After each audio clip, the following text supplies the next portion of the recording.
Hello friends, welcome to the success Kendra. Friends, आप सभी को गुड इवनिंग। और सबसे पहले तो आप फटाफट एक बार सेशन को लाइक कर दीजिए और इसका लिंक किसी भी एक ग्रुप में जहाँ कहीं भी आप हैं, चाहे वह टेलीग्राम ग्रुप हो, फेसबुक ग्रुप हो या फिर व्हाट्सएप ग्रुप हो, जल्दी से शेयर कर दीजिए ताकि और भी लोग जुड़ जाएँ और सेशन और भी ज़्यादा मज़ेदार बन जाए।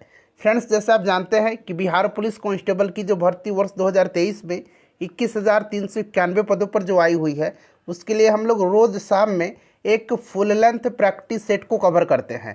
इस सेट में टोटल 100 महत्वपूर्ण प्रश्न होते हैं, जिस प्रकार से आपके एग्ज़ाम यानी कि बिहार पुलिस के एग्ज़ाम में प्रश्न पूछे जाएंगे। आज हमारा यह फुल सेट का सेट नंबर 9 है। इससे पहले ऑलरेडी मैंने आपको सेट नंबर 1 से लेकर के सेट नंबर 8 तक यानी कि 8 टोटल फुल लेंथ सेट मैंने कवर करा दिया है। अगर आपने इनको नहीं देखा है तो ज़रूर देख लीजिएगा। इन सभी का लिंक आपको आज के इस वीडियो के डिस्क्रिप्शन बॉक्स में मिल जाएगा। आपके एग्जामिनेशन में बहुत ही कम समय बचा हुआ है। आपको अब ज़्यादा से ज़्यादा रिवीजन की आवश्यकता है और डेली कम से कम एक महत्वपूर्ण फुल लेंथ सेट को लगाइए ताकि आपका कॉन्फिडेंस बूस्ट हो और आप अपना लेवल चेक कर सके। फ्रेंड्स, मैं आपसे एक बार फिर से रिक्वेस्ट कर रहा हूं कि जल्दी से एक बार सेशन को लाइक कर दीजिए ताकि हम लोग सेशन को जल्दी से स्टार्ट कर दें। चलिए फ्रेंड्स, स्टार्ट करते हैं। जो लोग चैनल पर पहली बार आए हुए हैं, पहली बार हमारी वीडियोज़ को देख रहे हैं, वो चैनल को सब्सक्राइब कर लेंगे और जो बगल में बेल आइकन घंटी का निशान दिख रहा है उसको ज़रूर दबा लीजिएगा। चलिए स्टार्ट करते हैं फ्रेंड्स। पहले प्लीज़ एक बार सेशन को जल्दी से लाइक कर दीजिए और इसका लिंक किसी भी एक ग्रुप में फटाफट शेयर कर दीजिए। बिहार पुलिस कांस्टेबल भर्ती 2023 के लिए यह फुल लेंथ प्रैक्टिस सेट है या ओरिजिनल प्रैक्टिस सेट है बिहार पुलिस कांस्टेबल भर्ती 2023 के लिए। इसमें टोटल 100 इंपॉर्टेंट क्वेश्चंस हैं। इस सेट में 100 महत्वपूर्ण प्रश्न हैं, जिस प्रकार से आपके एग्जाम में प्रश्न पूछे जाएंगे। फ्रेंड्स, चलिए सेशन स्टार्ट करते हैं। एक बार जल्दी से सभी लोग सेशन को फटाफट लाइक कर देंगे। आज का सेशन का पहला प्रश्न पढ़िए, यानी कि Bihar police full length practice set number 9 का पहला प्रश्न है कि भगवान महावीर का प्रथम शिष्य कौन था। सभी लोग आंसर कमेंट करेंगे। मेरे प्यारे भाई बहन, सबको आंसर कमेंट करना है और आप कोशिश करेंगे कि 5 से 7 सेकंड के बीच में अपना आंसर कमेंट कर देने के लिए, ताकि जल्दी से जल्दी हम लोग इस सेशन को कवर कर लें। सभी 100 प्रश्नों को हम लोग जल्दी से जल्दी कवर कर लें। चलिए देखिए, भगवान महावीर की अगर बात करें तो ये जैन धर्म के सबसे अंतिम तीर्थंकर और ये 24वें तीर्थंकर थे, वर्धमान महावीर। इनका जन्म कहाँ पर हुआ था, इनका जन्म स्थान एक बार जल्दी से कमेंट कर दीजिए। बिहार की पावन धरती पर इनका जन्म हुआ था। जगह का नाम एक बार सभी लोग जल्दी से कमेंट कर देंगे। देखिए, भगवान महावीर का जन्म जो है ये कहाँ पर हुआ था, तो कुंडग्राम वैशाली में हुआ था। कहाँ पर हुआ था फ्रेंड्स, तो कुंडग्राम वैशाली में इनका जन्म हुआ था। इनके पिताजी का नाम क्या था, तो इनके पिताजी का नाम सिद्धार्थ था। इनके पिता का नाम क्या था, सिद्धार्थ था। इनकी माता का क्या नाम था, इनकी माता का नाम त्रिशला था। इनकी माता का नाम क्या था, तो त्रिशला था। इनकी पत्नी का नाम क्या था, तो इनकी पत्नी का नाम यशोदा था। इनकी पत्नी का नाम यशोदा था और इनकी पुत्री जो थी इनका नाम अनुजा या प्रियदर्शनी था। प्रियदर्शनी आप याद रखेंगे। और इन्हीं प्रियदर्शनी की शादी जो हुई थी ये जमाली से हुई थी। और जमाली जो थे, जो भगवान महावीर के दामाद थे, ये इनके प्रथम शिष्य भी हुए थे। तो ऑप्शन ए बिल्कुल करेक्ट आंसर है। अच्छा, जैन धर्म के 5 महाव्रत हैं। कौन कौन से हैं ये पाँचों, जरा उंगली पर काउंट करेंगे। ये 5 महाव्रत हैं। अहिंसा, सत्य, अस्तेय, अहिंसा, सत्य, अस्तेय, उसके बाद अपरिग्रह, अपरिग्रह, ठीक है, अपरिग्रह। और 5वां है ब्रह्मचर्य, 5वां है ब्रह्मचर्य। यहाँ मैं पूरा लिख देता हूँ, ठीक है। चलिए फिर से देखिएगा, अहिंसा, ठीक है, अहिंसा के बाद आपका हो गया कौन सा, अहिंसा के बाद हो गया सत्य, सत्य के बाद अस्तेय, अपरिग्रह और ब्रह्मचर्य। ये 5 महाव्रत हैं। पहले 4 जो महाव्रत थे, ये 4 अहिंसा, सत्य, अस्तेय और अपरिग्रह, इसका प्रतिपादन पार्श्वनाथ ने किया था। और जो 5वां महाव्रत था ब्रह्मचर्य, इसका जो है प्रतिपादन ये किसने दिया था, तो ये दिया था भगवान वर्धमान महावीर जी ने। तो इसे भी आप ध्यान रखिएगा। चलिए, right answer option number A हो जाएगा। सभी लोग सेशन के लास्ट में अपना अपना स्कोर जरूर कमेंट करके बता देंगे। देखिए, प्रसिद्ध 10 राजाओं का युद्ध किस नदी के तट पर हुआ था, बड़ा ही महत्वपूर्ण प्रश्न है। चलिए, सभी लोग इसका आंसर जल्दी से कमेंट कर देंगे। देखिए, इसको दसराग युद्ध भी कहा जाता है। इसको क्या कहा जाता है, इसको दसराग युद्ध भी कहा जाता है। यानी कि 10 राजाओं का युद्ध। यह पुरुषनी नदी, वर्तमान में इसका नाम रावी नदी है। पुरुषनी नदी या रावी नदी भी याद रखेंगे, इसी के तट पर लड़ा गया था, जिसमें भारत के राजा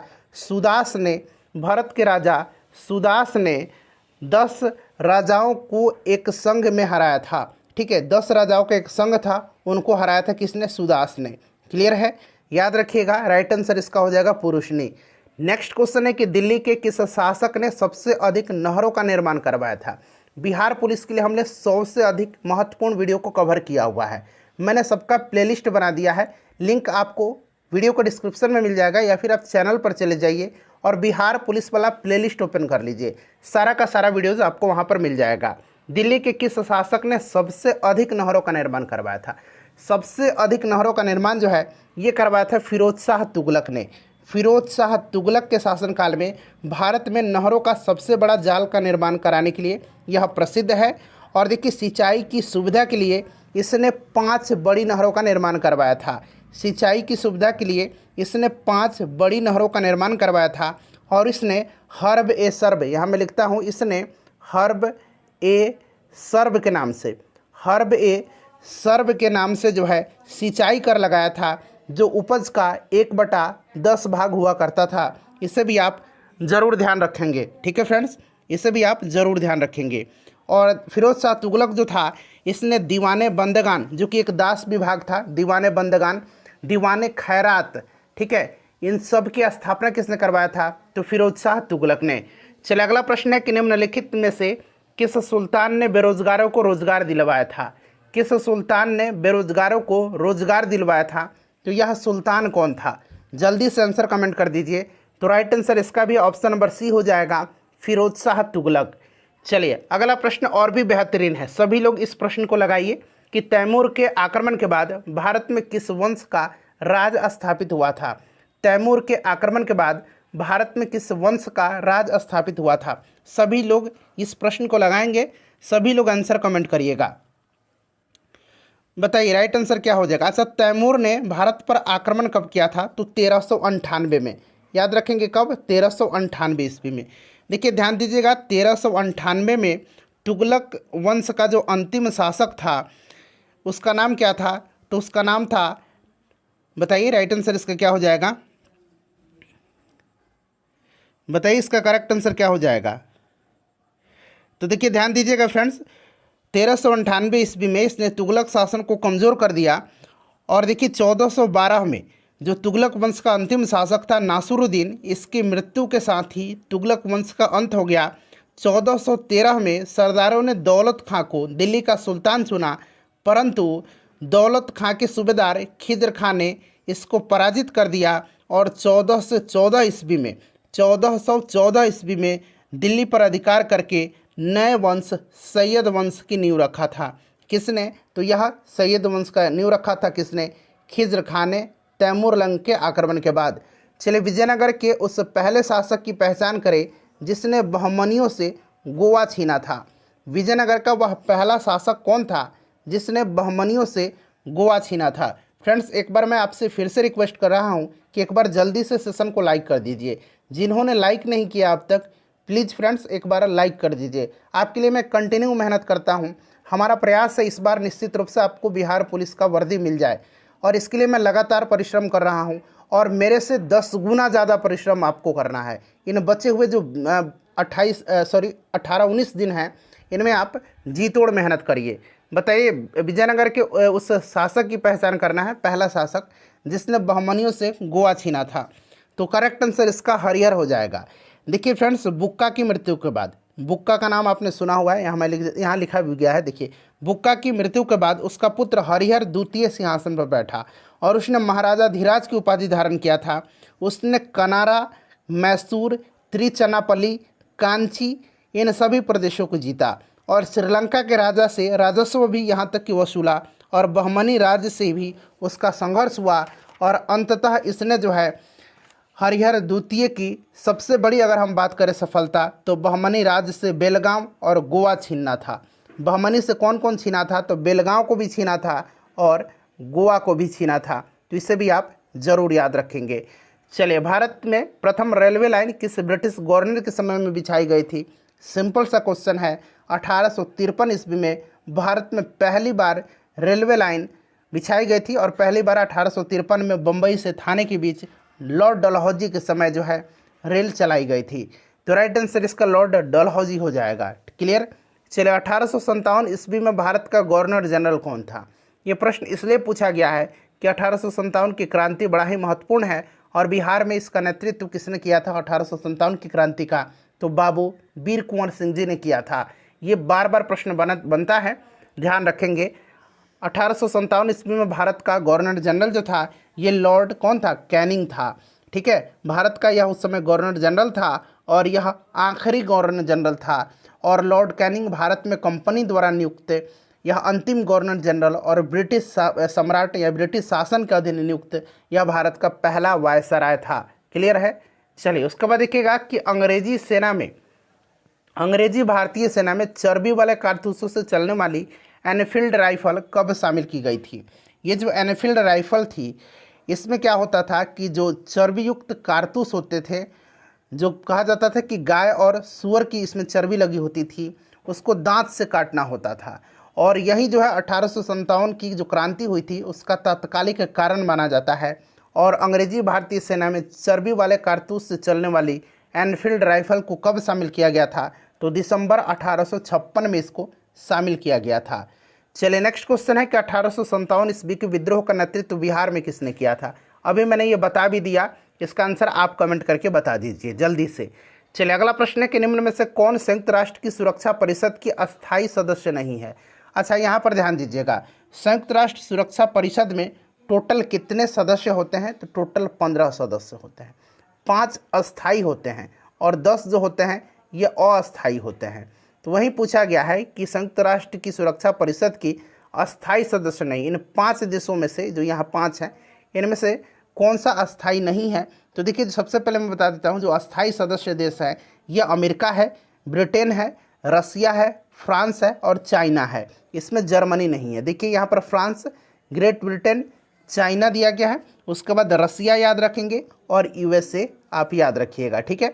चलिए उसके बाद देखिए चीन की समाचार एजेंसी का नाम क्या है? चीन की जो समाचार एजेंसी है इसका नाम क्या है? जल्दी से आंसर कमेंट करिए। इसका नाम है न्यू चाइना न्यूज़ एजेंसी, जिसको कि सिन्हुआ न्यूज़ एजेंसी भी कहा जाता है, जिसको कि सिन्हुआ न्यूज़ एजेंसी भी कहा जाता है। करेक्ट आंसर इसका हो जाएगा न्यू चाइना न्यूज़ एजेंसी। चलिए निम्नलिखित में से नेपाल की संसद का नाम क्या है? नेपाल की संसद का नाम आपको बताना है, जल्दी से बता दीजिए। राइट आंसर इसका क्या हो जाएगा? नेपाल की संसद का नाम जो है ये राष्ट्रीय पंचायत है। ठीक है, राष्ट्रीय पंचायत है। चाइना की संसद का नाम नेशनल पीपुल्स कांग्रेस है। मजलिस जो है ये कहाँ की संसद है? मजलिस जो है ये मालदीव की संसद को मजलिस कहा जाता है। अच्छा, मंगोलिया की संसद को खुरल कहा जाता है, ये पूछा जाता है। सोजिम जो है, सोजिम अंग्रेजी में इसको इस तरह से SEJM लिखा जाता है, सेज्म। यह जो है पोलैंड का जो लोअर हाउस है उसको सेजिम या सोजिम या सेज्म कहा जाता है। ठीक है फ्रेंड्स, सभी पॉइंट्स को आप ध्यान रखिएगा। पोलैंड की संसद को कहीं ऑप्शन में आपको सोजिम मिलेगा। चलिए नेक्स्ट क्वेश्चन है कि सीमा सुरक्षा बल, जिसको कि हम लोग अंग्रेजी में BSF बोलते हैं, इसकी स्थापना कब हुई थी? बताइए, BSF की स्थापना कब हुई थी? BSF की स्थापना हुई थी 1 दिसंबर 1965 को। इसीलिए प्रत्येक वर्ष 1 दिसंबर के दिन जो है, 1 दिसंबर के दिन इसकी स्थापना दिवस यानी BSF की स्थापना दिवस मनाया जाता है 1 दिसंबर के दिन। इसका हेडक्वार्टर न्यू दिल्ली में है। भारतीय संविधान को संविधान सभा द्वारा अंगीकृत कब किया गया था? भारतीय संविधान को संविधान सभा के द्वारा अंगीकृत कब किया गया था? राइट आंसर इसका हो जाएगा 26 नवंबर 1949 को अंगीकृत किया गया था। इसलिए प्रत्येक वर्ष 26 नवंबर के दिन संविधान दिवस भी हमारे देश में मनाया जाता है। और पूर्ण रूप से हमारा संविधान लागू कब हुआ था? तो 26 जनवरी 1950 को। इसे भी आप ध्यान रखिएगा। भारतीय नागरिकता प्राप्त नहीं किया जा सकता है। भारतीय नागरिकता की बात करें तो भारतीय नागरिकता अधिसूचना 1955 के द्वारा भारतीय नागरिकता निम्नलिखित तरीके से प्राप्त किया जाता है। मैं बता रहा हूँ, ध्यान रखिएगा। जन्म के द्वारा, देशीयकरण द्वारा, किसी भूभाग के सम्मेलन के द्वारा और रजिस्ट्री के द्वारा। अगर हम बात करें इसमें से कौन सा नहीं है तो वो आपका ऑप्शन नंबर डी हो जाएगा। भारतीय बैंक में धन जमा करके आप भारत की नागरिकता प्राप्त नहीं कर सकते हैं। अगर हम नागरिकता की बात करते हैं तो नागरिकता जो है यह संविधान के भाग 2 में है। अनुच्छेद की बात करें तो यह अनुच्छेद 5 से लेकर के 11 तक में है। क्लियर। चलिए उसके बाद देखिए नागरिकता संशोधन कानून कब पारित हुआ। अब यहाँ पर संशोधन शब्द जोड़ा गया है। अगर आपसे इस तरह से प्रश्न पूछता कि नागरिकता अधिनियम कब पारित हुआ था, सीधे पूछता कि नागरिकता अधिनियम कब पारित हुआ था, तो नागरिकता अधिनियम 1955 में पारित हुआ था। VVI क्वेश्चन है, इसको याद रखिएगा। नागरिकता अधिनियम कब पारित हुआ था, तो 1955 में पारित हुआ था। नागरिकता संशोधन कानून कब पारित हुआ था। देखिए नागरिकता संशोधन विधेयक 2019 को लोकसभा में 9 दिसंबर 2019 को प्रस्तुत किया गया था। कब? 9 दिसंबर 2019 को लोकसभा में प्रस्तुत किया गया था और उसी दिन लोकसभा के द्वारा इसे पारित कर दिया गया। किस दिन? 9 दिसंबर 2019 को। फिर इसे लोकसभा के बाद राज्यसभा में भेजा जाता है और राज्यसभा के द्वारा 11 दिसंबर 2019 को यह पारित कर दिया जाता है। 11 दिसंबर 2019 को यह पारित कर दिया जाता है। ठीक है। चलिए उसके बाद देखिएगा फिर 12 दिसंबर 2019 को राष्ट्रपति ने इससे मंजूरी दे दी और फाइनली यह विधेयक क्या बन जाता है? अधिनियम बन जाता है। और पूर्ण रूप से यह 10 जनवरी 2020 को यहाँ में लिखते हैं 10 जनवरी 2020 से नागरिकता संशोधन अधिनियम 2019 लागू हुआ। 10 जनवरी 2020 से यहाँ पर पारित पूछा गया है तो लोकसभा से पारित हुआ था यह। कब? तो 9 दिसंबर 2019 को और राज्यसभा से 11 दिसंबर 2019 को। लोकसभा वाला नहीं दिया गया है, यहाँ पर 11 दिसंबर 2019 दिया गया है।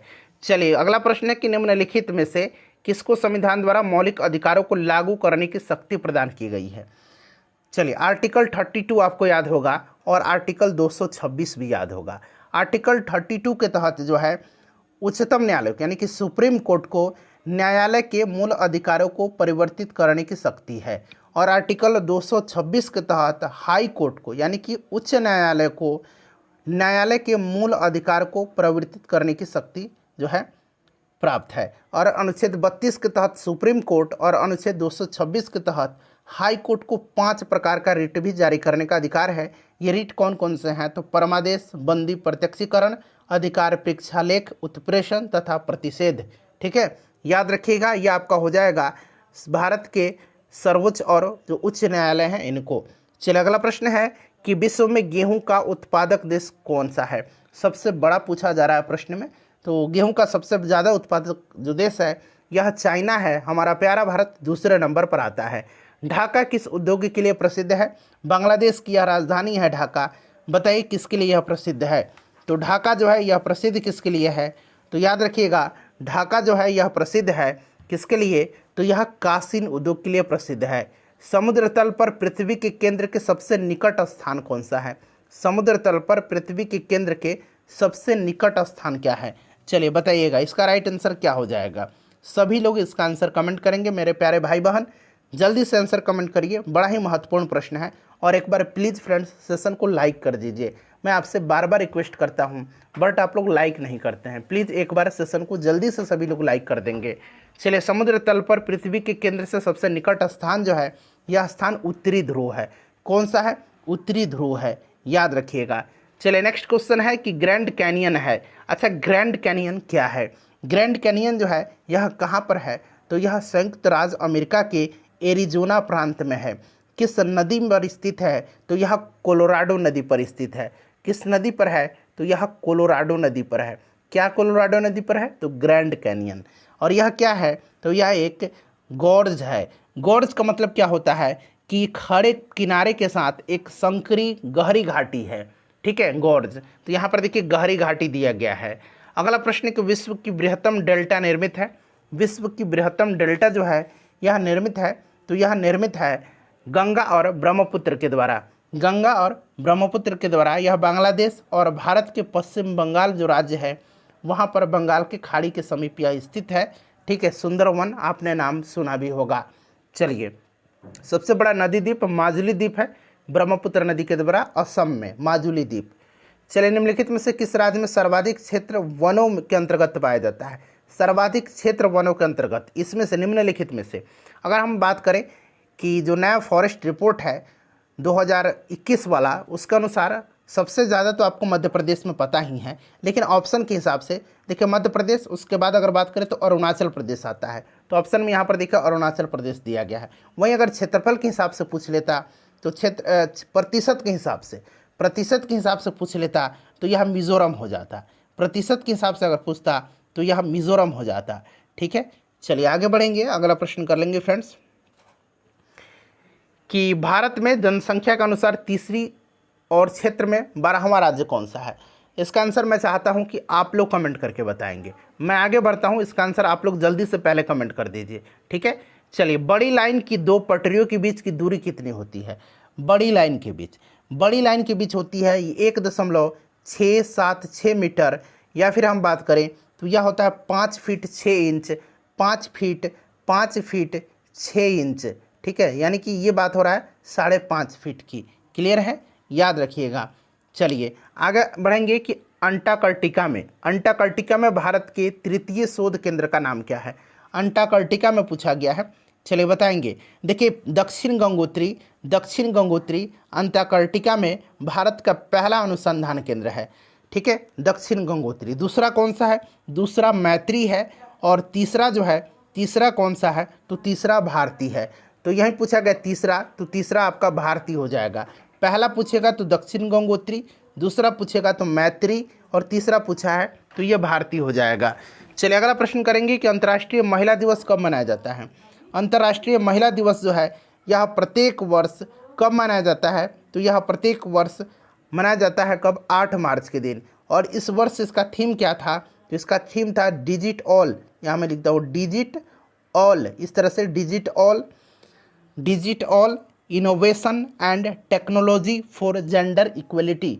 Digit all innovation and technology for gender equality. Clear है, चलिए आगे बढ़ेंगे, अगला प्रश्न करेंगे कि तेलंगाना उच्च न्यायालय की स्थापना कब हुई थी। अब इस प्रश्न को आप इस तरीके से याद रखेंगे।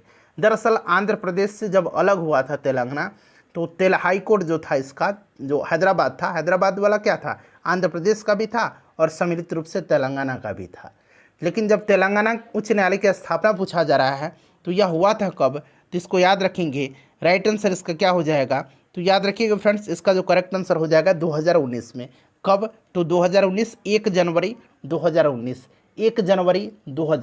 क्लियर, चलिए यहाँ पर बना लीजिएगा राष्ट्रीय जलमार्ग। ठीक है, राष्ट्रीय जलमार्ग एक जोड़ता है। बताइए, राष्ट्रीय जलमार्ग एक जोड़ता है, तो यह जो जोड़ता है यह इलाहाबाद यानी कि प्रयागराज से Haldia. Option number C right answer हो जाएगा। उसके बाद देखिए नई मुद्रा यूरो किस वर्ष प्रारंभ की गई। नई मुद्रा यूरो किस वर्ष प्रारंभ की गई थी, बताइए, सभी लोग इसका आंसर कमेंट करेंगे। नई मुद्रा यूरो किस वर्ष प्रारंभ की गई, तो देखिए यह प्रारंभ की गई 1 जनवरी 1999 से प्रचलन में आई थी। ठीक है, चलिए बताइएगा राइट आंसर क्या हो जाएगा। 1 जनवरी 1999 से, तो यहाँ पर 99 हो जाएगा। चलिए भारत सरकार के कुल विद्युत उत्पादन में जल विद्युत का योगदान कितना है। कुल विद्युत उत्पादन में अगर पूछा जाए कि सर्वाधिक विद्युत उत्पादन में, ठीक है, सर्वाधिक विद्युत उत्पादन में सबसे बड़ा हिस्सा किसका है, तो ये हिस्सा तापीय ऊर्जा का है। किसका है भाई, तो ये तापीय ऊर्जा का है। ठीक है, इसमें जल विद्युत का योगदान जो है ये लगभग 12% के आसपास में है, लगभग 12% के, कहीं कहीं आपको 11.5% पे मिलेगा, लेकिन इसको हम लगभग 12% मान करके चलेंगे। चलिए निम्नलिखित में से किस राज्य में अनुसूचित जाति के लोगों की संख्या सबसे अधिक है। यहाँ से मैं आपका 4 प्रश्न कवर करवाऊंगा। चलिए एक बार आप लोग इसका आंसर जल्दी से कमेंट कर दीजिए। किस राज्य में अनुसूचित जाति के लोगों की संख्या सबसे अधिक है। देखिए अनुसूचित जाति के लोगों की संख्या सबसे अधिक जो है ये उत्तर प्रदेश में है। अगर वहीं प्रतिशत में पूछता कि अनुसूचित जाति के लोगों की प्रतिशत जो है सबसे ज़्यादा कहाँ पर है, तो ये पंजाब में है। अब इतना क्लियर हो गया। अब आइए जनजाति की तरफ में। जनजाति सबसे ज़्यादा कहाँ पर है, तो ये मध्य प्रदेश में है। प्रतिशत लगा के जब पूछेगा तो ये आपका मिजोरम हो जाएगा जनजाति में। ठीक है, और इसमें प्रतिशत लगा के पूछेगा तो पंजाब हो जाएगा। चलिए अगला प्रश्न है कि किसी देश की प्रति व्यक्ति आय प्राप्त की जाती है, प्रति व्यक्ति आय प्राप्त की जा सकती है, तो प्रति व्यक्ति आय बराबर होता है राष्ट्रीय आय बटा जनसंख्या। क्या होता है, राष्ट्रीय आय बटा राष्ट्रीय आय। यहाँ मैं लिख देता हूँ इस तरह से, राष्ट्रीय आय यानी कि, चलिए इस तरह से पूरा लिख देता हूँ मैं, राष्ट्रीय आय बटा जनसंख्या। ठीक है, याद रखेंगे। तो ऑप्शन सी इसका राइट आंसर हो जाएगा। उसके बाद अगला प्रश्न है हमारा कि बिहार के इतिहास में पहली बार राज्य का आर्थिक सर्वेक्षण जो है, इकोनॉमिक सर्वे जो है, यह कब प्रस्तुत किया गया था। जल्दी से सभी लोग इसका आंसर कमेंट करिए। बिहार के इतिहास में पहली बार राज्य का आर्थिक सर्वेक्षण, इकोनॉमिक सर्वे कब प्रस्तुत किया गया था। तो यह प्रस्तुत किया गया था वर्ष 2007 में। किसने प्रस्तुत किया था, तो ये क्या था, सुशील मोदी जी के द्वारा। 2007 में 2006-07 की जो इकोनॉमिक थी, जो अर्थव्यवस्था थी, उसी के लिए किया गया था। ठीक है, याद रखेंगे 2006-07 के लिए। निम्न में से पागल खाना कहाँ पर स्थित है, तो ये आपका सुना सुना प्रश्न है, पता है ना कि ये रांची में। ठीक है, जयप्रकाश नारायण को कौन सी उपाधि दी गई थी, जयप्रकाश नारायण को दी गई थी कौन सी, लोकमान्य नहीं, लोकमान्य बाल गंगाधर तिलक थे, लोकनायक की उपाधि दी गई थी। अच्छा, देश रत्न की उपाधि किसको दिया गया था, देश रत्न की उपाधि या अजात शत्रु की उपाधि, तो यह राजेंद्र प्रसाद को दिया गया था। ठीक है फ्रेंड्स, याद रखिएगा। बिहार केसरी किसको कहा जाता है, बिहार केसरी, बिहार केसरी श्री कृष्ण सिंह को कहा जाता है। ठीक है, चलिए नेक्स्ट क्वेश्चन है कि बिहार कब भारत में एक स्वतंत्र प्रदेश बना था। बिहार कब भारत में एक स्वतंत्र प्रदेश बना था, तो ये बना था 1912 में। ठीक है, जब बंगाल से अलग किया गया था और बिहार में उड़ीसा सम्मिलित था। और बिहार और उड़ीसा कब अलग हुए थे, बिहार और उड़ीसा 1936 में अलग हुए थे। झारखंड कब अलग हुआ था बिहार से, तो 15 नवंबर सन 2000 को। भाई ये डेट बड़ा महत्वपूर्ण है, इसको आप जरूर याद रखिएगा। ठीक है, चलिए अगला प्रश्न है कि कंचनजंगा राष्ट्रीय पार्क कहाँ पर स्थित है। कंचनजंगा राष्ट्रीय पार्क जो है ये कहाँ पर स्थित है, चलिए बताइएगा। कंचनजंगा जो है यह सिक्किम में स्थित है। कहाँ पर है, सिक्किम में स्थित है। क्लियर है, चलिए आगे बढ़ेंगे कि पीली क्रांति का संबंध किससे है। हरित क्रांति का संबंध खाद्यान्न उत्पादन से है, दुग्ध उत्पादन, श्वेत क्रांति, ठीक है, श्वेत क्रांति का संबंध दुग्ध उत्पादन से है। उसके बाद नीली क्रांति का संबंध मत्स्य उत्पादन से है, भूरी क्रांति का संबंध उर्वरक उत्पादन से है, रजत क्रांति का संबंध अंडा उत्पादन से है, पीली क्रांति सरसों उत्पादन हो जाएगा। चलिए यहाँ पर देखिए 3 प्रतिरोध दिया गया है। ठीक है, ये 3 प्रतिरोध है 3 टर्मिनल पर, और यहीं पर कह रहा है कि 4Q प्रत्येक त्रिकोण का, ठीक है, जोड़ा गया है। ये 4Q 4 ओम ये सबका रजिस्टेंस है 4 ओम। ठीक है, 4 ओम रजिस्टेंस है। अब एक समतुल्य प्रतिरोध आपको निकाल देना है। तो आपको पता है ना कि इस तरह के क्या होगा, इस तरह में पहले एक सीरीज है, उसके बाद आपका पैरेलल होता है। तो पहले सीरीज वाला को हम 4 + 4 कर देंगे, तो ये 4 + 4 यानी कि 8 ओम हो गया, 8 ओम हो गया। ठीक है, 8 ओम हो गया, एक 8 ओम हो गया। अब उसके बाद क्या हो गया कि अब एक समानांतर हो गया और ये एक 8 ओम एक हो गया। तो समानांतर अब बन रहा है ना, तो 8 ओम और 4 ओम का। तो यहाँ पर देखिए ये R इक्विवेलेंट क्या होता है, 1/8 हो जाएगा और 1/4 हो जाएगा। इसको आप सॉल्व कर दीजिएगा तो ये 3/8 आएगा R इक्विवेलेंट। ठीक है, तो ये R इक्विवेलेंट बराबर कितना आ जाएगा, तो ये 8/3 आ जाएगा, 8/3 आ जाएगा। ऑप्शन में देखिए 8/3 है क्या, ऑप्शन बी में है। चलिए, यदि थर्मस में 2 ग्लास के बीच की दीवार खाली है तो निर्वात उष्मीय संचरण को किस विधि द्वारा रोकता है, बताइए। अच्छा प्रश्न है, आंसर कमेंट करिए सभी लोग इसका आंसर। साइंस का सेक्शन अब शुरू हो रहा है। चलिए बताइए राइट आंसर इसका क्या हो जाएगा। यदि थर्मस में 2 ग्लास के बीच की दीवार खाली है तो निर्वात उष्मीय संचरण को किस विधि द्वारा रोकता है। तो यह विधि जो है, यह विधि संचालन और संवहन विधि है। यदि दी गई वायु में आयतन में जलवाष्प के मात्रा को जाना जाता है, किससे जाना जाता है बताइए। एक दी गई वायु क्यूबिक मीटर में कि आयतन के जलवाष्प इनकी ग्राम में है, मात्रा को जाना जाता है, किसको जाना जाता है, निरपेक्ष आर्द्रता के नाम से। निरपेक्ष आर्द्रता हो जाएगा राइट आंसर इसका। ठीक है, चलिए वास्तविक रूप से एक्सरे होता है। वास्तविक रूप से एक्सरे जो है ये क्या है, वास्तविक रूप से एक्सरे क्या है, तो एक्सरे की खोज रोंगजन ने किया था। किसने किया था, रोंगजन ने किया था। इस तरह से आपको मिलेगा, रोंगजन ने किया था, याद रखिएगा। ठीक है, और एक्सरे क्या है, एक्सरे क्या है, तो देखिए एक्सरे जो है ध्यान रखेंगे, यह विद्युत चुंबकीय तरंग होती है, विद्युत चुंबकीय तरंग होती है। उसके बाद चलिए DOS का अर्थ पूछा गया है, जिसको कि हम लोग डॉस बोलते हैं। तो डॉस का फुल फॉर्म आपको पता है ना, सभी लोग जानते हैं ना, सभी लोग जानते होंगे, बताइए। डिस्क ऑपरेटिंग सिस्टम होता है, यानी कि डिस्क ऑपरेटिंग, डिस्क संचालन प्रणाली। रंजक व खाद्य पदार्थ बनाने में प्रयोग किया जाता है किसका? रंजक और खाद्य पदार्थ बनाने में किसका प्रयोग किया जाता है? चलिए बताइएगा राइट आंसर इसका क्या हो जाएगा।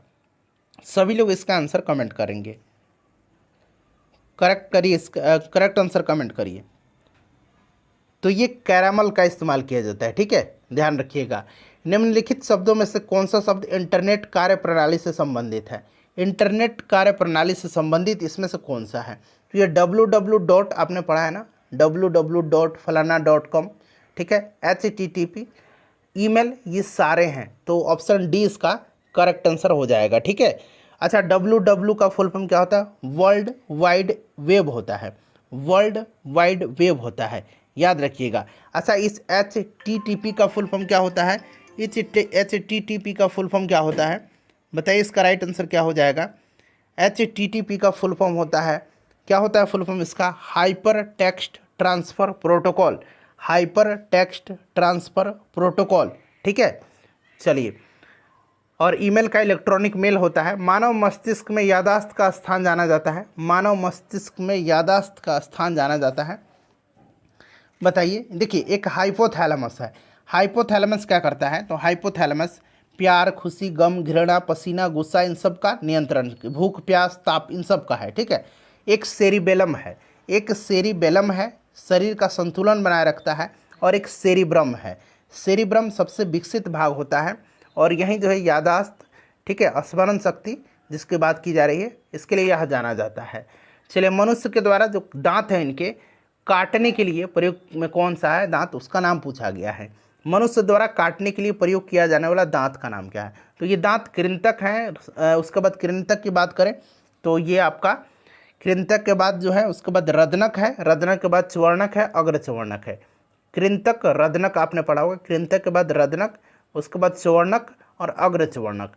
तो ये काटने वाला दांत जो है ये कृंतक है, ठीक है, कृंतक है। फाड़ने वाला दांत पूछेगा तो रदनक है, फाड़ने वाला दांत रदनक है। चबाने वाला जो है ये चवर्णक और अग्रचवर्णक है। चलिए, उसके बाद देखिए, तेज बुखार में शरीर का तापमान कम करने के लिए प्रयुक्त पदार्थ होता है। तो तेज बुखार में क्या दिया जाता है? ज्वरनाशक ही दिया जाता है ना, ज्वर हर जिसको ज्वरनाशक कहिए। ये कौन सी दवाई है? तो पैरासीटामोल होता है, फीवर नाशक दवा, ठीक है। चलिए, पानी के अंदर ध्वनि सुनने वाला यंत्र है। बताइए, पानी के अंदर ध्वनि सुनने का यंत्र क्या कहलाता है? एक बार जल्दी से सभी लोग फ्रेंड्स प्लीज़ एक बार सेशन को लाइक कर दीजिए। चलिए बताइएगा, और सभी वीडियोज़ को जरूर देख लीजिएगा, लिंक डिस्क्रिप्शन में आपको मिल जाएगा। पानी के अंदर जो ध्वनि सुनने का यंत्र कहलाता है ये हाइड्रोफोन कहलाता है। अच्छा, समुद्र की गहराई मापने वाला यंत्र जो है ये फैदोमीटर है। समुद्र की गहराई मापने वाला यंत्र फैदोमीटर है, याद रखिएगा। निम्नलिखित में से किस यंत्र में यांत्रिक ऊर्जा विद्युत ऊर्जा में परिवर्तित होती है? यांत्रिक ऊर्जा विद्युत ऊर्जा में, यांत्रिक ऊर्जा विद्युत ऊर्जा में जनरेटर में प्रयुक्त होती है, ठीक है, जनरेटर में, जनित्र में। लेकिन जनित्र ऑप्शन में तो है ही नहीं, यहाँ पर मोटर है, मोटर उल्टा करता है, विद्युत को यांत्रिक में बदलता है। तो इनमें से कोई नहीं राइट आंसर हो जाएगा। डायोड वह प्रयुक्ति है जो धारा को, डायोड वह प्रयुक्ति है जो धारा को, चलिए बताइएगा राइट आंसर इसका क्या हो जाएगा? करेक्ट आंसर इसका क्या हो जाएगा? करेक्ट आंसर हो जाएगा, डायोड जो होता है यह धारा को केवल एक ही दिशा में बहाता है, ठीक है। चलिए बताइए राइट आंसर इसका क्या हो जाएगा? करेक्ट आंसर इसका क्या हो जाएगा? डायोड वाल्व के द्वारा धारा केवल एक दिशा में बहती है, एक दिशा में प्रवाहित होने देती है, ऑप्शन ए हो जाएगा। चलिए, उसके बाद नेक्स्ट क्वेश्चन कर लेंगे। अगला प्रश्न है हमारा, एक मिनट, हाँ अब चलिए अगला प्रश्न है हमारा। देखिए कि एक घड़ी की सेकंड की सुई 2 सेंटीमीटर लंबी है, उसकी टिप की गति क्या होगी? उसकी टिप की गति क्या होगी बताइए? तो देखिए 2 पाई आर बटा टी। अब देखिए यहाँ पर अगर आप बात करें तो यहाँ पर 2 सेंटीमीटर लंबी जो है उसकी क्या कर रहा है कि सेकंड की सुई है 2 सेंटीमीटर, यानी कि आर जो है कितना है 2 सेंटीमीटर हो गया। आर इक्वल टू कितना हो गया 2 सेंटीमीटर हो गया। आपको पाई का मान याद ही है 3.14, और यहाँ पर कह रहा है कि मतलब टी यहाँ पर क्या है 60 सेकंड है, मतलब टाइम, ठीक है, एक रिवॉल्यूशन में। तो इसको निकाल दीजिए 2 पाई आर बटा टी, यानी कि 2 गुना 3.14 बटा कितना 2 बटा कितना 60। इसको सॉल्व कर दीजिएगा तो ये 0.21 सेंटीमीटर प्रति सेकंड आ जाएगा। ठीक है, पृथ्वी के किस बिंदु पर गुरुत्वाकर्षण नहीं है? पृथ्वी के किस बिंदु पर गुरुत्वाकर्षण नहीं है? चलिए बताइएगा, सभी लोग आंसर कमेंट करेंगे। तो गुरुत्वाकर्षण कहाँ पर नहीं है? केंद्र पर नहीं है। केंद्र पर नहीं है तो पृथ्वी के केंद्र पर। पृथ्वी के केंद्र से ऊपर जाइए, मतलब पृथ्वी के तल से, केंद्र नहीं, तल से ऊपर जाइए या नीचे आइए, क्या होगा? गुरुत्वाकर्षण का मान ऑलवेज घटता है। ठीक है, इनमें से सबसे अधिक मात्रा में कैरोटीन किस में पाया जाता है? कैरोटीन आपको पता है ना, कैरोटीन कहाँ पाया जाता है? तो गाजर में पाया जाता है। गाजर है। पालक में आयरन पाया जाता है। ठीक है, चलिए पपीता आम में विटामिन ए भी इसमें पाया जाता है। उसके बाद देखिए, संयुक्त राष्ट्र पर्यावरण शिखर सम्मेलन पहली बार कहाँ आयोजित हुआ था? मोस्ट वीवीआई क्वेश्चन है ये, मोस्ट वीवीआई क्वेश्चन है, इसको आप लोग याद रखिएगा।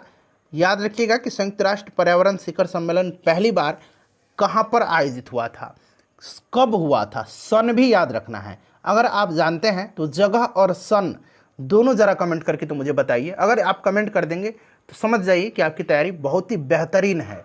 चलिए बताइए, पहली बार संयुक्त राष्ट्र पर्यावरण शिखर सम्मेलन कहाँ पर आयोजित हुआ था? तो ये हुआ था 1972 में स्टॉकहोम में। कहाँ पर? स्टॉकहोम में हुआ था। बड़ा ही महत्वपूर्ण है, ध्यान रखिएगा। अच्छा, पहली बार अगर बात करें, पहली बार अंतर्राष्ट्रीय पृथ्वी सम्मेलन कहाँ पर हुआ था? तो 1992 में रियो डी जेनेरियो में। चले, वी वलसारा इनमें से किस वाद्य यंत्र से संबंधित हैं? तो ये कौन से वाद्य यंत्र बजाते थे, यह आपसे पूछा जा रहा है। तो ये वाद्य यंत्र जो बताते थे, यह पियानो बजाते थे। ठीक है, पियानो बजाते थे। राइट आंसर क्या हो जाएगा? पियानो हो जाएगा। साहा परमाणु विज्ञान संस्थान कहाँ पर स्थित है? साहा परमाणु विज्ञान संस्थान जो है यह कहाँ पर स्थित है? चलिए बताइए, कहाँ पर स्थित है साहा परमाणु विज्ञान संस्थान? ये पश्चिम बंगाल में है, कोलकाता में है। उत्तरी ध्रुव में भारत का पहला केंद्र। अच्छा, जो हमने 3 नाम बताया था आपको, 3 नाम बताया था ना, दक्षिण गंगोत्री, मैत्री और भारती। ये दक्षिण गंगोत्री, मैत्री और भारती, ये तीनों जो हैं, यह जो है कहाँ पर हैं? तो ये दक्षिणी ध्रुव पर हैं, दक्षिणी ध्रुव पर। यहाँ पर उत्तरी ध्रुव पूछ रहा है, तो उत्तरी ध्रुव में जो है यह हिमाद्री है, हिमाद्री है। ललित कला अकादमी किस क्षेत्र का एक शीर्षस्थ सांस्कृतिक सरकारी संस्थान है? ललित कला अकादमी, बताइए। तो ये आपका हो जाएगा विजुअल आर्ट्स के लिए, विजुअल आर्ट्स के लिए, यानी कि दृश्य कला के लिए, दृश्य कला के लिए ललित कला अकादमी। ठीक है, ललित कला अकादमी, ध्यान रखिएगा। इसका मुख्यालय नई दिल्ली में है और ललित कला अकादमी की स्थापना 1954 में हुई थी। डेट सन याद रखना आपको, बड़ा ही महत्वपूर्ण होता है। भारत के राष्ट्रपति, यहाँ पर राष्ट्रपति ध्वज नहीं, राष्ट्रीय बनाइए। भारत की जो राष्ट्रीय ध्वज है उसमें स्थित अशोक चक्र में कितना तिल्ली है? ये अशोक चक्र होता है ना, उसमें तिल्ली इस तरह से होता है ना, ये तिल्ली की संख्या आपसे पूछ रहा है, बताइए कितना होता है? 24 तिल्लियाँ होती हैं। कितनी? तो याद रखिएगा 24 तिल्ली होती है। ऑप्शन नंबर डी हो जाएगा। लास्ट सपर, लास्ट सपर जो है किसने चित्रित किया था? यहाँ ऑप्शन है, बताइए लास्ट सपर किसने चित्रित किया था? लास्ट सपर जो है यह लियोनार्डो द विंची की है। अच्छा, लास्ट जजमेंट किसका है? लास्ट जजमेंट किसका है? जजमेंट, तो लास्ट जजमेंट जो है यह एंजेलो की है, एंजेलो की है, माइकल एंजेलो की कृति है। ठीक है, चलो उसके बाद देखिए, स्वतंत्रता की प्रतिमा स्टैचू ऑफ लिबर्टी कहाँ पर स्थित है? स्टैचू ऑफ यूनिटी तो आपको पता है ना कहाँ पर है?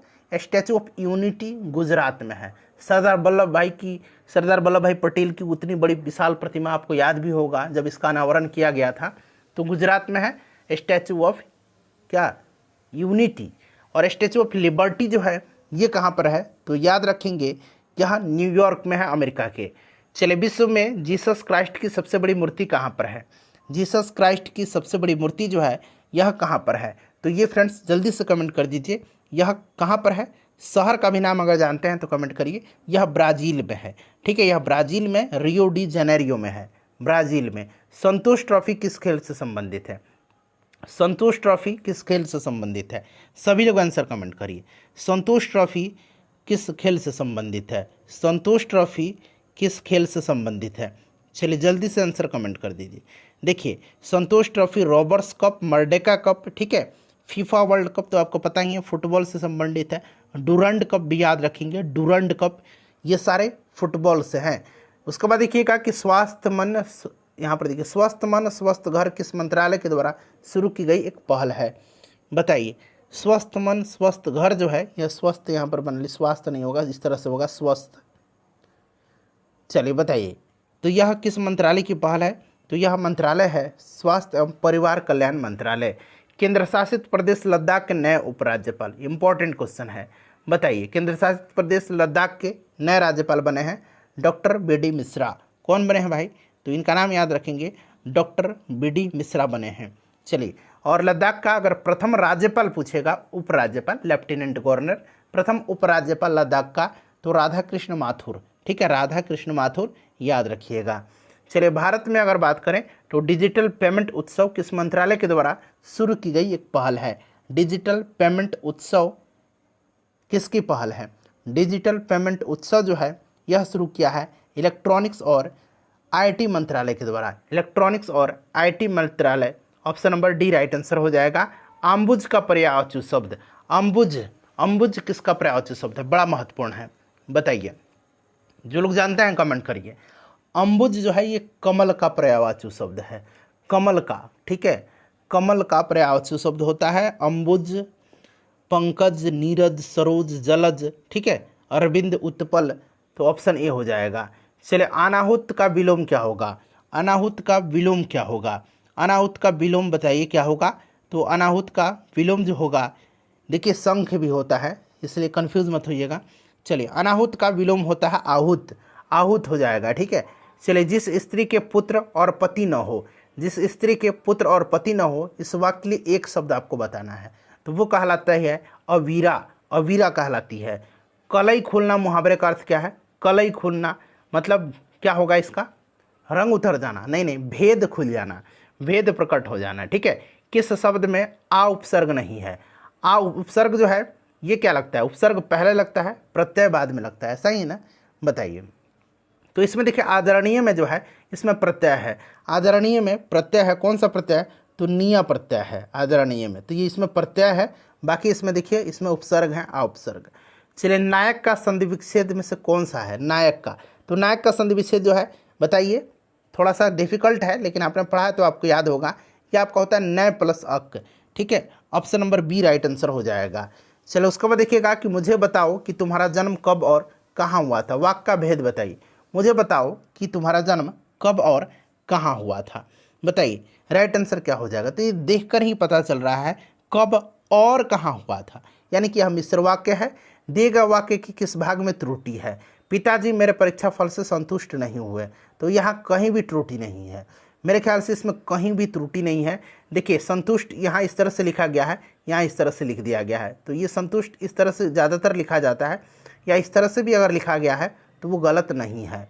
ठीक है, तो कहीं भी मेरे ख्याल से त्रुटि नहीं है। पिताजी मेरे परीक्षा फल से संतुष्ट नहीं हुए, मेरे ख्याल से इसमें कहीं भी त्रुटि नहीं है। अगर आपको लगता है तो ज़रा आप मुझे बता दीजिएगा। ठीक है, चलिए आगे बढ़ेंगे कि अबला जीवन, यहाँ आंवला नहीं होगा, अबला होता है। ठीक है, अबला जीवन हाय तुम्हारी यही कहानी, आंचल में है दूध और आँखों में पानी। यह रचना जो है इस पंक्ति की, यह किस काव्य की है? बताइए, राइट आंसर क्या हो जाएगा? यह काव्य पूछा गया है तो यह यशोधरा की है। किसकी है? यशोधरा, याद रखिएगा। अबला जीवन हाय तुम्हारी यही कहानी, आंचल में है दूध आंखों में पानी। चलिए, राइट आंसर इसका यशोधरा हो जाएगा। ठीक है, यशोधरा के रचयिता कौन हैं? तो याद रखिएगा ये कौन है, तो ये भी आपसे प्रश्न बन सकता है, मैथिली शरण गुप्त है। ठीक है, प्रेमचंद्र के अधूरे उपन्यास का नाम क्या है? प्रेमचंद्र के अधूरे उपन्यास का नाम क्या है? चलिए बताइएगा, राइट आंसर इसका क्या हो जाएगा? तो ये मंगलसूत्र है। चलिए, फिल इन द ब्लैंक्स है। खाली स्थान, you wake me up so early on Sunday. खाली स्थान है you wake me up so early on Sunday, तो dare you wake up me so early on Sunday. Synonym बताना है इन्फ्यूरिएट का। इन्फ्यूरिएट का मतलब होता है गुस्सा करना, तो यहाँ पर यह जाएगा आपका इनरेज। ठीक है, इनरेज हो जाएगा, ऑप्शन नंबर डी। उसके बाद देखिएगा एंड्यूरिंग, एंड्यूरिंग का एंटोनिम बताना है, तो एंड्यूरिंग का हो जाएगा आपका क्या? तो ये अस्थाई होता है एंड्यूरिंग। ठीक है, एंड्यूरिंग का अस्थाई होता है। इंडोरा सेल, ठीक है, ये आपने एक सेल आता था इंडोरा सेल, ठीक है, एक बैटरी होता था, यानी कि लॉन्ग लास्टिंग। ठीक है, तो ये अस्थाई, और इसका उल्टा क्या हो जाएगा, इसका उल्टा हो जाएगा फ्लेटिंग। ठीक है, जो कि क्षणिक होता है, क्षणिक होता है। यहाँ पर देखिएगा पूछा गया है कि कहाँ पर एरर है। अगर एरर नहीं है तो आप इसमें दोनों प्रश्न में एक ही बताना है आंसर, बताइएगा। करेक्ट कि the reason why he was rejected was because he was too young. यहाँ पर एरर है तो एरर बताइए, नहीं है तो नो एरर पर क्लिक कर दीजिए। बताइए राइट आंसर क्या हो जाएगा। तो यहाँ पर आप ध्यान देंगे तो यहाँ पर the reason why he was rejected was because की जगह पर यहाँ पर डैट का इस्तेमाल होगा। ठीक है, तो यहाँ पर डैट होगा, इसलिए इस वाले पार्ट में एरर है। उसके बाद देखिए, in Singapore my brother in law with his wife were present at the function. तो यहाँ पर अगर एरर है तो बताइए, एरर नहीं है तो डी पर टिक लगा दीजिए। बताइए कहाँ पर एरर है इसमें। इन Singapore my brothers in law with his wife was present in the function. ठीक है, तो इस वाले पार्ट में एरर है। उसके बाद चलिए यहाँ पर select the correct passive voice, someone saw him picking up a gun. बताइए क्या हो जाएगा इसका। तो देखिए इसका जो होगा फ्रेंड्स वो आपका हो जाएगा he was seen picking up a gun by someone, यानी कि ऑप्शन नंबर यहाँ पर बी राइट आंसर हो जाएगा। उसके बाद देखिएगा कि choose the correct indirect speech. चलिए, Socrates says virtue is its own reward. सुकरात जो हम लोग हिंदी में बोलते हैं, चलिए बताइए। तो ये आपका हो जाएगा करेक्ट आंसर, क्या हो जाएगा ऑप्शन नंबर यहाँ पर देखेंगे तो सी हो जाएगा। ठीक है, चलिए उसके बाद देखिएगा choose the alternative which best express the meaning of the idiom phrase the gift of the गैब। इसका आपका इडियम मतलब बताना है, तो ये बोलने की अच्छी कला बोलते हैं इसको। तो राइट आंसर इसका क्या हो जाएगा, a talent for speaking, the gift of the gab. तो ये आपका हो जाएगा बोलने की अच्छी कला। ठीक है, the ability to speak with fluency जिसको बोलते हैं। चलिए अगला प्रश्न है कि choose the one which is substituted for the given word, यानी कि फियर ऑफ हाइट, जो ऊंचाई से डर लगता है उसको क्या कहते हैं। इसको एक्रोफोबिया कहा जाता है। क्या कहा जाता है, इसको कहा जाता है ऊंचाई से डर लगना। राइट आंसर इसका क्या हो जाएगा, एक्रोफीबिया। ठीक है, एक्रोफोबिया। हाइड्रोफोबिया जो जल से डर लगता है। ठीक है, चलिए अगला प्रश्न करेंगे यहाँ पर कि एरर बताना है और नो एरर है तो नो पर। Neither the principal nor the coordinators had shown up for the meeting. यहाँ पर क्या होगा, नाइदर के साथ नॉर का प्रयोग होता है, नाइदर के साथ यहाँ पर और का नहीं नॉर का प्रयोग होगा, NOR का। ठीक है, तो यहाँ पर एरर है। चलिए 91 से लेकर के 100 तक में मैथ के क्वेश्चन है, मैं इनका आंसर बता देता हूँ। तब तक आप क्या कीजिए कि 90 प्रश्नों में से आपने कितना स्कोर किया है, अपना स्कोर आप कमेंट कर दीजिए और सेशन को साथ साथ लाइक कर दीजिएगा। मैं इनका आंसर फटाफट बता देता हूँ।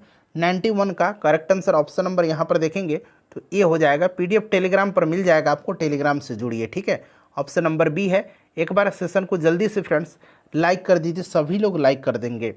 चलिए 94 का देख लीजिए। 94 का जो करेक्ट आंसर होगा ऑप्शन नंबर ए हो जाएगा यहाँ पर 45 डिग्री।